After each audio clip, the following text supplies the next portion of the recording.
Dando sequência ao estudo do livro Herculano, ela colocou as mãos nos quadris e disse: penso que não me queres tratar como tua escrava. Resolvi já ir em casa e irei mesmo, pois não quero perder os vestidos nem outras coisas que lá ficaram. Caius estava lívido, pálido com o que ouviu. Os olhos lhe fulguravam estranhamente. Não irás, acabou por dizer.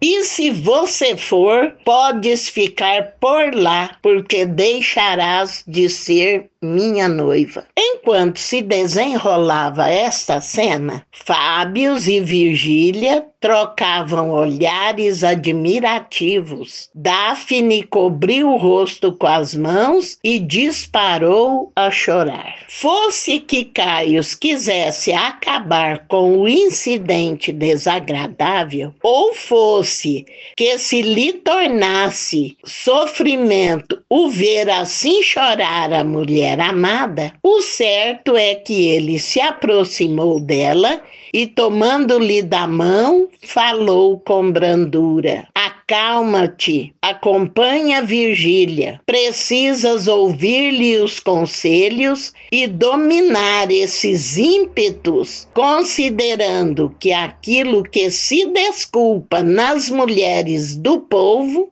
não se pode tolerar em nosso ambiente social, onde serias impiedosamente ridicularizada, visto que nem todos são indulgentes como Fábio e sua mulher. Agora, enxugue essas lágrimas, me dá um abraço e vai trocar de vestido que lá está, já à tua espera, e o vestido é muito do teu gosto, acredite. Atirou-se ao pescoço do noivo com violência. Tudo que ela faz é com violência, com brutalidade. Mas diante do seu aspecto reservado e frio, os braços lhe penderam inertes e de cabeça baixa lá seguiu atrás de Virgília. Namorados e noivos não se agarravam antigamente. Hoje é que tá uma perdição só. Só se agarravam pessoas perdidas. Mas pessoa de moral, que procurava um casamento, formar uma família, eram pessoas recatadas. Então, ela, acostumada a agarrar tudo quanto é homem, vê que é a segunda vez que ela se atira nos braços dele. E ele simplesmente solta os braços dela, sem contar o tanto de coisa que ele falou para ela agora. Quando as mulheres desapareceram, Caius Lúcius deixou-se cair numa cadeira e espetou o queixo nas mãos. Já sabe como é que ele ficou, né? Para pensar. Marcos Fábios teve para o amigo um olhar de compaixão e, tocando-lhe no ombro, falou: não te amofines assim, quer dizer, não fique triste assim, não desespere por algumas esturdias que devias ter previsto que ela seria assim. Trata-se de uma criatura rústica, grosseira, educada por uma mulher brutal e cuja educação nós precisamos refazer. Descansa, tudo haveremos de conseguir. Enquanto ela ficar aqui em casa, procuraremos, na medida do possível, sequestrá-la a olhos estranhos, quer dizer, não vamos deixá-la aos olhos dos outros. E quando vocês se casarem, ela já saberá como conduzir-se num banquete em nossos meios sociais. Então, o casal prometeu de ensinar todas as coisas para ela. Caio suspirou mais desafogado. perguntaram: acreditas que não venha envergonhar-me diante de nossos iguais? Perguntou, levantando os grandes olhos negros. Certo, eu amo ela, mas ao vê-la ainda agora de punhos fechados, confesso que desanimei, pois nunca a supus tão selvagem. O que se interfere é que a mãe lhe batia e a obrigava a defender-se assim a pulso. Mas agora, tratada com delicadeza e bondade, conto que há de perder a rusticidade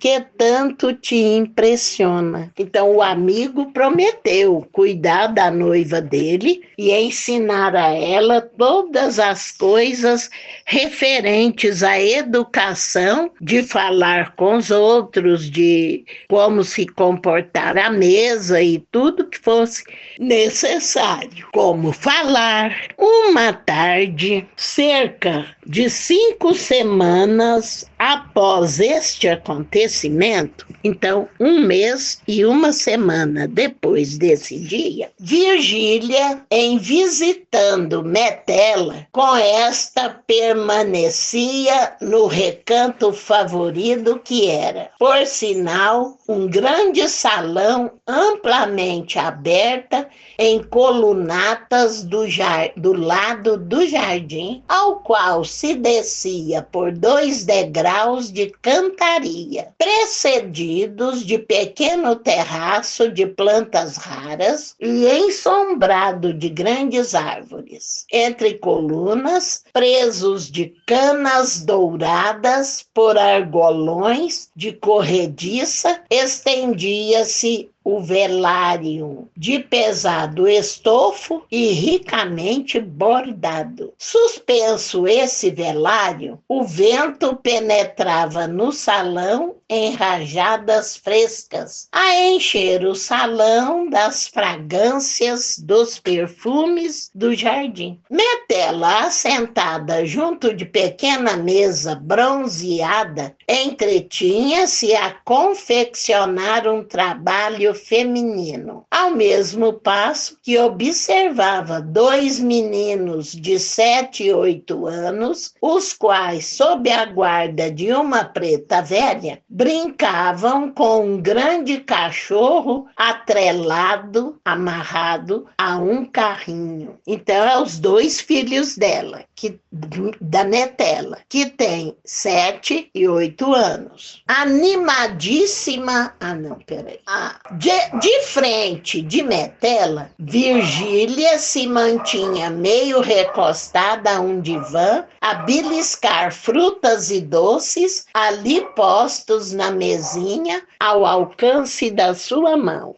Animadíssima a conversação. Pois é, como te digo, estou muito grata a Semprônios por me haver poupado esse honroso encargo de arvorar Daphne em Patrícia, fazer da noiva dele uma Patrícia. Eu dou graças a Deus dele não ter pedido para mim. Penso que também você pensarias de bom grado, disse Metela casquinando. Virgília jogou fora a romã que trincava e respondeu franzindo os supercílios. Não, se não fosse a velha amizade que tenho a Semprônios e ao meu companheiro de infância, aquela sujeitinha não me ficaria em minha casa nem mesmo 1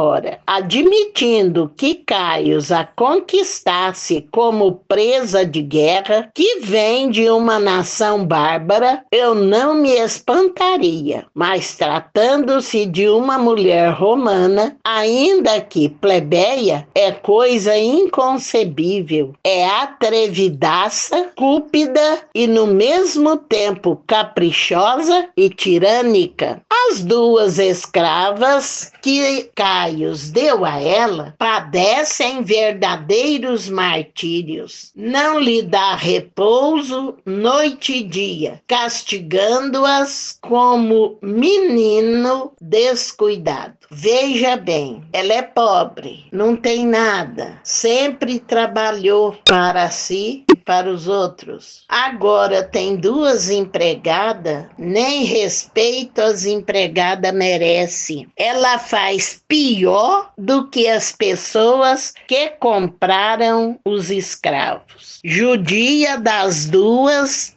dia e noite. Imagina que coração de pedra essa criatura tem. E a gente vê isso, pessoas pobres que de repente adquirem um dinheirinho que pode pagar alguém para fazer algum serviço, faz isso com a pessoa. Só por causa de um trocado a mais que tem, já se acha melhor que o outro e pisa no outro com toda a força que for possível. Muito triste ver isso. Já notaste, disse Metela, como Caio se mostra às vezes preocupado? Para mim, tenho que ele já está farto da noiva. Contudo, também penso que não dará o braço a torcer e acabará casando por teimosia, mesmo porque ele meteu-se num beco sem saída e não quererá incorrer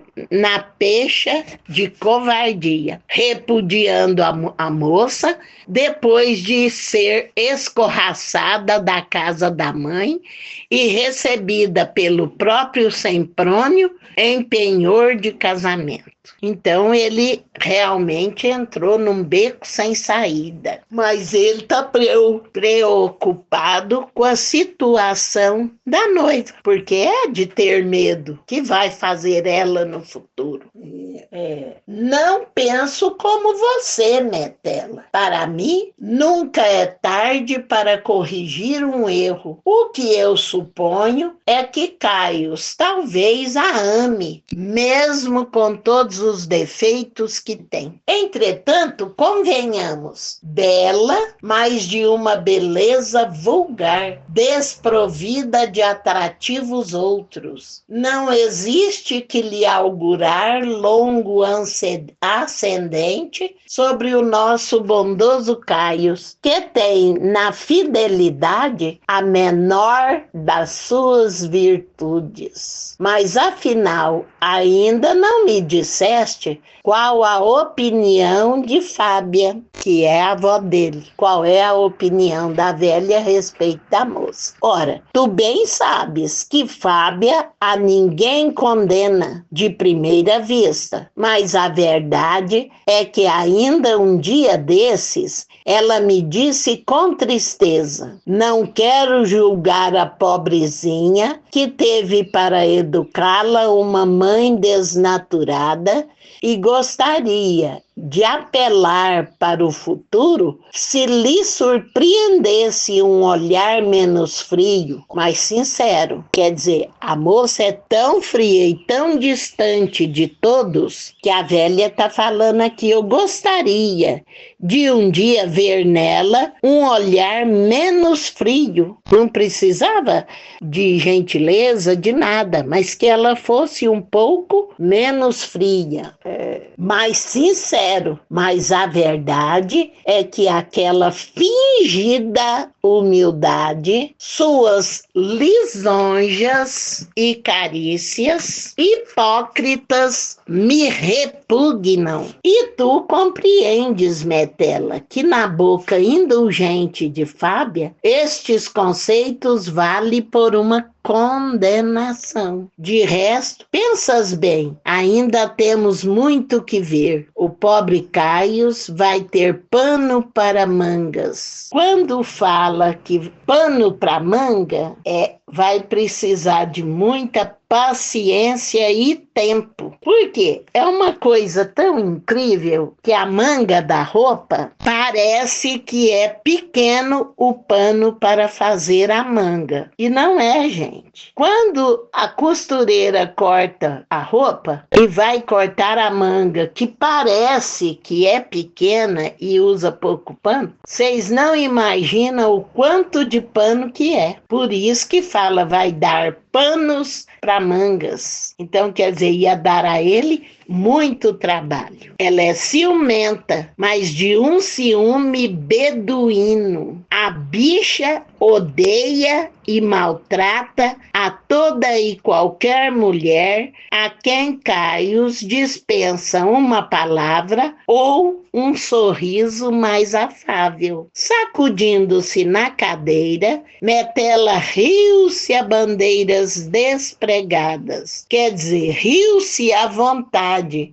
sem preocupar com a educação. Oh, a pantera é ciumenta, mas não apenas do noivo. Isto não te diria eu, se Fábios não fosse quem é. Virgília ficou vermelha e os olhos lhe coriscavam. Então, também notaste que essa lesma, apenas mal saída do charco, assedia meu marido quando o noivo está ausente? Mas que graça achas nisso? Ajuntou despeitada ao ver que a amiga continuava a rir.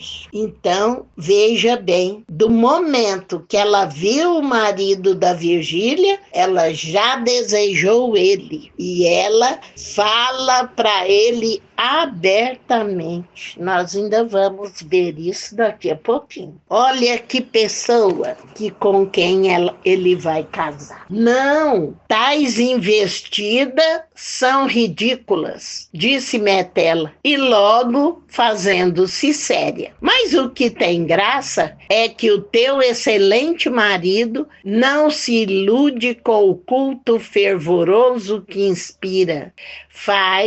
Ele faz de conta que não entende e continua a tratá-la com espírito de fraternidade que não admite segundas intenções. Ao demais, podes ficar tranquila, porque mulheres da marca de Daphne jamais conquistarão o teu marido. Aliás, o marido da Virgília, outra mulher não vai conseguir tocar o dedo com segunda intenção, porque ele é honesto, porque ele é de moral.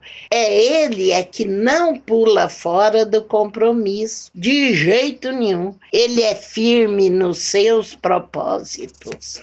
Então, com a Daphne, por enquanto, ele está fingindo que não entende, está fazendo de bobo. Tens razão, Metela, pois sempre que nos encontramos sozinhos, ele me fala compungido daquela selvageria e termina por dizer que jamais poderá imaginar Caius capaz de ter feito esta escolha. Logo, fazendo uma careta, disse: tens razão, depois de mim é só eu mesma. E também eu não acreditaria que uma criatura igual Daphne pudesse inspirar a um homem como Caius outro sentimento que não seja piedade.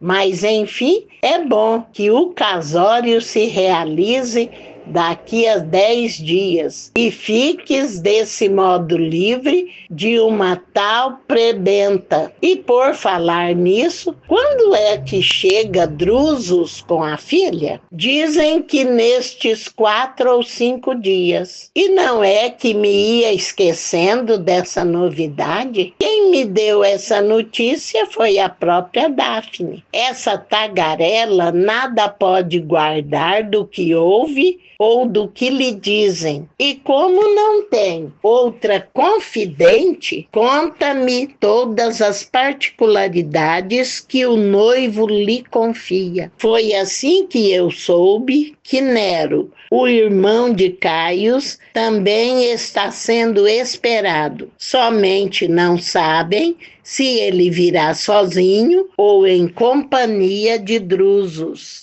Então, são os parentes que moram fora que já vão começar a chegar para o casamento, que falta só 10 dias para o casamento. Nero, o filho do primeiro matrimônio, ele vem aqui? Perguntou Metela, regalando os grandes olhos. Mas isto é extraordinário. Não posso conceber que Semprônio tivesse uma tal lembrança. Logo que ele se casou com Lívia, seu primeiro cuidado foi mandar embora do lar os 3 filhos do primeiro casamento, enviando-os para uma das suas herdades mais longínquas, e depois nunca mais procurou ver os filhos. Olha só, Semprônios ficou viúvo, tinha 3 filhos. Como ele casou segunda vez, a mulher dele não quis as crianças em casa e fez ele mandar as crianças embora. Olha se a gente faz isso.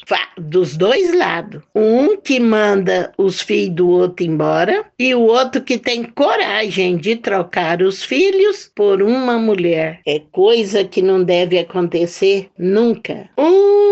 Murmurou Virgília, mostrando-se impressionada. Não se pode dizer que Semprônio andasse acertado, mas também porque o pai dele haveria de obrigá-lo a renunciar à mulher amada, a fim de o casar com tal Júlia, que ele detestava. Materialmente é certo que nada faltava aos filhos. Aliás, todos bem colocados hoje. Quer dizer, será que filhos precisa de dinheiro e fama ou precisam de pai e de mãe? O que é mais valioso? O que é mais importante na vida? Dinheiro, coisas ou a presença dos pais? É o que acontece isso de monte na maioria das casas. As crianças têm celular e tudo quanto é besteira e tudo quanto é liberdade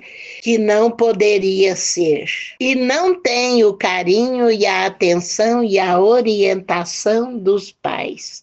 Isso é crime. Então ela continua falando. Mas o velho Balbus Antônio fez magnífico casamento e lá se encontra nas suas terras da Úmbria. Nero já está feito tribuno militar, servindo em uma legião pretoriana, e dizem que a carreira dele está garantida. Vamos guardando que Nero é filho dos Semprônios, que está chegando na casa dele, que nunca foi à casa dele, nem o pai nunca procurou ele. Ele já é um militar graduado. Agora que eles vão se ver de novo, depois de criança pequena, quando foi mandado embora. Metela abaixou um instante e fixou com amoroso enlevo as 2 crianças a traquinarem lá no jardim. Seguiu-se longo silêncio. Não compreendo, disse enfim, como que despertando do seu enlevo possa alguém tirar do coração um filho para favorecer o outro. Coitado dos Semprônios, que mandou 3 filhos embora e tem um filho só, que é do segundo casamento. Não lhe invejo a sorte e a situação perante Nero. E se eu muito me engano, ou Fábia não andou bem, suscitando e patrocinando esta visita do neto exilado. O fato é que, sem o amor e aconchego do pai, ele bem pode sentir o espículo do ciúme e tornar-se inimigo de Caius, que afinal nenhuma culpa tem no cartório. Então, olha bem, essas duas moças têm ideia correta das coisas. Falou, ele não devia agora, depois de tantos anos, chamar o filho que foi mandado embora até a casa dele. Não devia ter chamado. Porque do jeito que ele trata o Caius, vai fazer ciúme no outro filho. Mais do que justo. E é o que nós vamos ver, a desgraça que vai acontecer por causa disso. Ora essa, você, Metela, vê sempre as coisas pelo lado pior. Nero nem terá tempo de enciumar-se, envolvido no turbilhão de tantas festas. Teremos primeiro o casamento de Caius, depois o casamento dele com Drusila. Vai ser um regalo, até que já estou pensando na tristeza do ponto final. Que pena não poder casar também o meu Fábiozinho. Não te aflijas, espera um bocadinho. O meu Agripinha é mais velho 8 anos e haveremos de o casar antes com a tua futura filha. Mas isto no caso de Agripinha estar pelos altos e não se embelecar por alguma Bolônia, disse Virgínia sorridente. Mas que digo eu? Talvez que a epidemia exótica não passe da família Semprônios. Agora, por exemplo, imagina a cara de Drusus quando souber que Daphne é a filha daquela mesma Túlia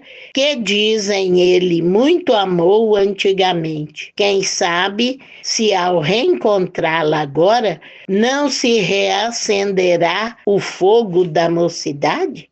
Não acredito. Já lá se vão 20 anos e também dizem que sua mulher Sabina era bela como uma Afrodite. As crianças em alvoroço gritaram: aí vem papai, aí vem papai. As duas senhoras interromperam a conversa e foram ao encontro de Fabrícios e Marcos, já próximos do terraço. Então, gente, olha a intuição feminina. Tem mulher que já tem o senso espiritual aguçado, já prevê o futuro. Tudo que a Metela falou dos perigos do futuro, é isso mesmo que vai acontecer. Nós vamos ver com tristeza